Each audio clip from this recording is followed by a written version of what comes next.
On confond souvent force et invulnérabilité. Un personnage fort serait celui qui ne doute pas, ne flanche pas, ne s'effondre pas. Il serait stable, cohérent, déterminé du début à la fin. Sa solidité ferait son intérêt. Et en réalité, c'est exactement l'inverse. Force ne signifie pas absence de fragilité. Ça signifie tension maîtrisée. Un personnage fort devient cliché lorsqu'il n'a pas de faille intime, quand il n'a pas de contradiction interne, quand rien en lui ne s'oppose à ce qu'il affiche. Si tu veux écrire une histoire qui enseigne, la force doit être mise en crise. Si tu veux écrire une histoire qui vend une transformation, la force doit masquer un besoin non assumé. Si tu veux représenter une expérience humaine crédible, la force doit coexister avec une vulnérabilité réelle.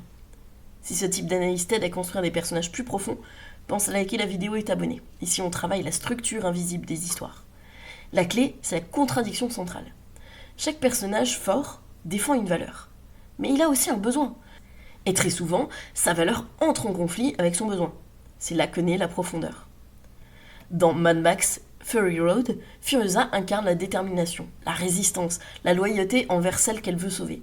Sa valeur centrale, c'est la protection et la survie collective. Mais son besoin est plus intime. Retrouver une appartenance, une origine, une terre perdue. Sa force extérieure cache une quête intérieure. Quand elle découvre que son refuge n'existe plus, la carapace se fissure. Et c'est précisément cette fissure qui la rend humaine. Dans The Queen's Gambit, Beth Harmon affiche une intelligence froide, une maîtrise stratégique impressionnante.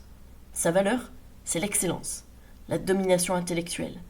Mais son besoin profond, c'est la connexion. Elle veut être vue, aimée, reconnue bien au-delà de ses performances. Plus elle se montre forte sur l'échiquier, plus elle s'isole en dehors. Sa force et son besoin vont dans des directions opposées. Voilà la mécanique. Un personnage fort sans contradiction, c'est une statue. Un personnage fort avec une contradiction, c'est un être humain. Si tu écris pour enseigner, demande-toi, quelle valeur mon personnage défend-il avec rigidité et quels besoins refoule-t-il pour rester fidèle à cette valeur?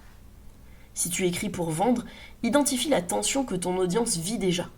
Par exemple, valoriser l'indépendance tout en ayant profondément besoin d'aide. Valoriser la performance tout en ayant besoin de sécurité. Ton personnage doit incarner cette tension avant de la résoudre.